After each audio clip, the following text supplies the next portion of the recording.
جب وہ آپ کے درمیان میں آئے تو آپ ایک ہی بات کہنا کہ خدا حافظ، اب ہم آپ کو مزید برداشت کرنے کے لیے تیار نہیں ہے۔ کسی شاعر نے ایسے ہی موقع کے لیے کہا تھا کہ نہ ساتھ دے گی یہ دم توڑتی ہوئی شمع، نہ ساتھ دے گی یہ دم توڑتی ہوئی شمع، نئے چراغ جلاؤ کہ روشنی کم ہے، نئے چہروں کو لانے کی ضرورت ہے۔ عزیزان محترم، پھر ایک بات یہ کہی جا رہی ہے کہ بھائی مجلس اتحاد المسلمین یہاں آ کر کون سا کارنامہ انجام دے رہی ہے کہ دوسری طرف بھی جو دوسری جماعتوں کے جو نمائندے ہیں وہ بھی ہماری ہی طرح ہے، ہماری طرح لباس پہننے والے ہیں، ہماری طرح نام لینے والے ہیں، وہ بھی کلمہ گو ہے، ہم بھی کلمہ گو ہے۔ تو عزیزان محترم، میں آپ کو دوسری جماعتوں اور مجلس اتحاد المسلمین میں فرق بتاتے ہوئے آگے بڑھتا ہوں۔ ایک مثال کے ذریعے آپ کو سمجھاتا ہوں کہ دوسری جماعتوں میں رہ کر کیا آپ کے مسائل پر وہ بے باکی سے آپ کے مسائل کو اٹھا سکتے ہیں؟ جب آپ کے مسائل سنسد یا ودھان سبھا میں اٹھتے ہیں تو کیا ان کو بولنے کا اجازت ملتی ہے؟ اس لیے میں آپ کو یہ بتانے کے لیے حاضر ہوا ہوں کہ آپ ہی کے شطر سے، آپ ہی کے اس علاقے کے ایک بہت ہی محترم نامور عالم دین ہوا کرتے تھے، حضرت مولانا اسرار اللہ قاسمی صاحب رحمت اللہ علیہ، جو ساری دنیا میں اپنے علم کی وجہ سے، اپنے تقوی کی وجہ سے پہچانے جاتے تھے۔ اللہ تبارک و تعالی مولانا کی قبر کو نور سے بھر دے۔ آپ کے علاقے سے وہ سنسد بھی ہوا کرتے تھے۔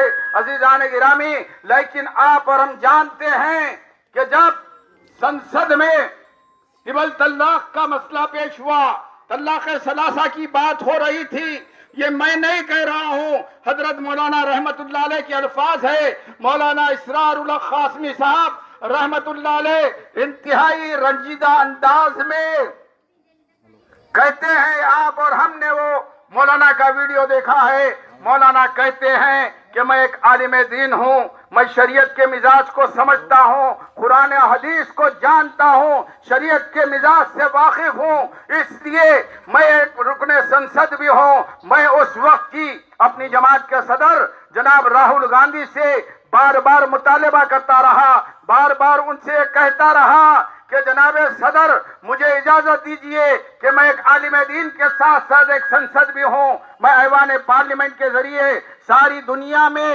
اسلام نے عورتوں کو جو مقام دیا ہے، اسلام نے عورتوں کی جو عزت افزائی کی ہے، اور اسلام کس طریقے سے عورتوں کا احترام سکھاتا ہے، اسلام قرآن اور شریعت کس طریقے سے عورتوں کو حقوق ادا کرتی ہے، میں یہ ایوان پارلیمنٹ میں بات رکھنا چاہتا ہوں۔ لیکن عزیزان گرامی، اس بات کو اپنے ذہنوں میں رکھ لیجئے کہ دوسری جماعتوں سے جو جاتے ہیں، ہمارے ودھان سبھا کے رکن ہو یا سنسد کے رکن ہو، مولانا کہتے ہیں کہ میں بار بار اپیل کرتا رہا، ریکویسٹ کرتا رہا، لیکن میری جماعت کے صدر نے مجھے طلاق ثلاثہ پر بولنے کی اجازت نہیں دی۔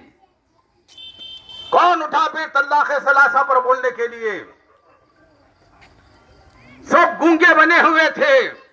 یقیناً اس وقت بھی کئی اراکین پارلیمنٹ جو اپنا مسلم نام رکھتے تھے، کانگریس سے بھی تھے، سماجوادی سے منتخب ہو کر آئے ہوئے بھی تھے، رجت کے بھی تھے، آر جے ڈی کے بھی تھے، ممتا بنرجی کی پارٹی کے بھی تھے، لیکن کسی کی زبان نہیں کھلتی۔ اگر کوئی ایوان پارلیمنٹ میں تن طرح اپنا سینہ ٹھوک کر ایوان اقتدار کی آنکھ میں آنکھ ملا کر شریعت کی بات کرتا ہے، طلاق ثلاثہ کے مسائل کو شریعت کی روشنی میں پیش کرتا ہے، تو وہ کوئی اور نہیں بلکہ مجلس اتحاد المسلمین کا صدر نقیب ملت بیرسٹر اسد الدین اویسی صاحب ہوتے۔ عزیزان محترم، یہ فرق ہوتا ہے، یہ فرق ہوتا ہے مجلس اتحاد المسلمین اور دیگر جماعتوں کے نمائندوں میں۔ پھر گزشتہ 5 سال میں آپ نے دیکھا کہ ودھان سبھا میں کس طرح اس سیمانچل کے شیر جناب اختر الایمان نے ہر مسئلے پر ودھان سبھا میں آواز اٹھائی ہے، ہر مسئلے پر انہوں نے بولا ہے۔ آپ کے شطر کا یہ حال ہے، لیکن بازو جو امور حلقہ ہے جس کی نمائندگی جناب اختر الایمان صاحب کرتے ہیں، 5 سال میں انہوں نے ہزاروں کروڑ روپے کے کام کروا کر بتا دیا کہ مجلس اتحاد المسلمین کا نمائندہ کیسا ہوتا ہے۔ پل پلیے بنائے جا رہے ہیں۔ کشن گنج کو جانے کے لیے میری بچیوں کو، میرے نوجوان بچوں کو کالج جانے کے لیے جو تکلیف ہوتی تھی، بیماروں کو جانے کے لیے کشن گنج یا سلی گڑی جانے کے لیے موڑ سے جو وقت ضائع ہوتا تھا، جناب اختر الایمان کی نمائندگی پر الحمدللہ برج بنائے جا رہے ہیں۔ اب وقت مختصر ہوگا، میرے اسٹوڈنٹس کو اور بیماروں کو پہنچنے کے لیے وقت کی شکل میں اپنا وقت ضائع کرنا نہیں پڑے گا۔ اس لیے عزیزان گرامی، ہم آپ سے یہی کہنے کے لیے آپ کے درمیان میں آئے ہیں کہ آج آپ کے پاس کوئی سویدھائیں نہیں ہیں۔ گورنمنٹ کی جو اسکیمات ہے عوام تک یہاں پر پہنچایا نہیں جاتا۔ مجھے بتلایا گیا کہ کرپشن اتنا بڑا ہوا ہے کہ ایک جنم پتر بنانے کے لیے ہزاروں روپے خرچ کرنا پڑتا ہے۔ آئیے کبھی حیدرآباد اور دیکھیے کہ وہاں پر کس طریقے سے مجلس اتحاد المسلمین کام کرتی ہے۔ آپ کو میں بتلاتا ہوں کہ لوگ آج کہتے ہیں کہ مجلس نے حیدرآباد اور تلنگانہ میں کیا کیا۔ ارے مجلس سے الحمدللہ ہر زمانے میں اقتدار کے گریبانوں کو پکڑ کر اپنی عوام کے لیے حقوق حاصل کیے ہیں۔ آج وہاں پر اللہ کے فضل و کرم سے مسلمانوں کے لیے 4% ریزرویشن ہے۔ کسی بھی کالج میں، کسی بھی یونیورسٹی میں، کسی بھی نوکری کا جب مسئلہ آتا ہے تو وہاں پر 4% مسلمانوں کو لینا شامل کرنا ضروری ہے۔ دوسری طرف جو بچے، میرے معصوم بچے اسکولوں میں تعلیم حاصل کرتے ہیں، فرسٹ کلاس سے لے کر 10th کلاس تک، بلکہ انٹر تک، ان کو گورنمنٹ کی طرف سے سالانہ اسکالرشپ دی جاتی ہے۔ پھر جب بچے ڈگری میں آتے ہیں اور اعلیٰ تعلیم حاصل کرنے کے لیے میڈیکل یا انجینئرنگ میں داخلہ لیتے ہیں تو ان کی ساری فیس حکومت تلنگانہ اپنے خزانوں سے ادا کرتی ہے۔ کیا آپ کے پاس ایسی کوئی اسکیم ہے؟ بتلائیے۔ پھر آگے بڑھ کر ہم دیکھتے ہیں کہ جب مجلسی قیادت نے دیکھا کہ شادیاں بہت مہنگی ہو چکی ہے، ملت کی بیٹیاں ماں باپ کی غربت کی وجہ سے شادیوں کی عمر کو پار کر رہی ہے، ان کے بالوں میں چاندنی پھوٹ رہی ہے، ماں باپ آرزودہ ہے کہ کس طرح اپنی پیاری اور لاڈلی بیٹیوں کے ہاتھ کو پیلے کریں، تو عزیزان گرامی، مجلس اتحاد المسلمین کے ایوان قائد مقننہ جناب اکبر الدین اویسی صاحب نے اسمبلی میں اس وقت کی حکومت سے مطالبہ کیا کہ غریب مسلمانوں اور غریب ہندو بہنوں کی شادی کے لیے اسکیم کا اعلان کیا جائے۔ تو آپ کو جان کر حیرت ہوگی کہ الحمدللہ ریاست تلنگانہ میں جو وائٹ راشن کارڈ رکھنے والے غریب لوگ ہوتے ہیں، چاہے وہ ہندو ہو یا مسلمان ہو، ان بیٹیوں کی شادی کے لیے تلنگانہ گورنمنٹ شادی مبارک اسکیم مسلمانوں کے لیے اور ہندوؤں کے لیے کلیانہ اسکیم کے نام پر 1,11,000 روپے ان بچیوں کی شادی کے لیے ادا کرتی ہے۔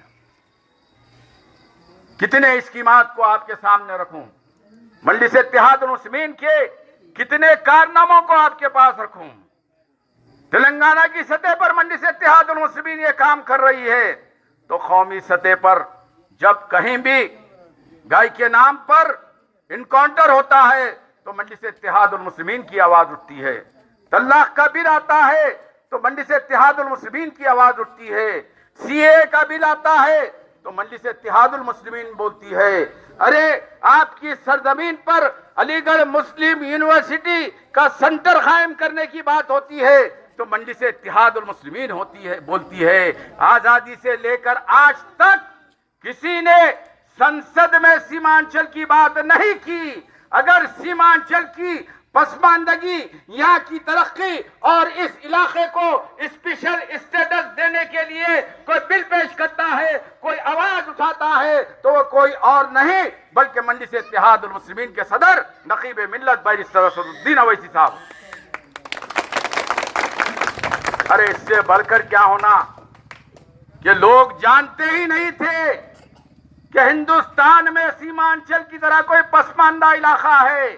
ہم خود 2015 سے نہیں جانتے تھے. آج اللہ کے فضل و کرم اور مجلس اتحاد المسلمین کی وجہ سے ساری دنیا سیمانچل کو جان رہی ہے.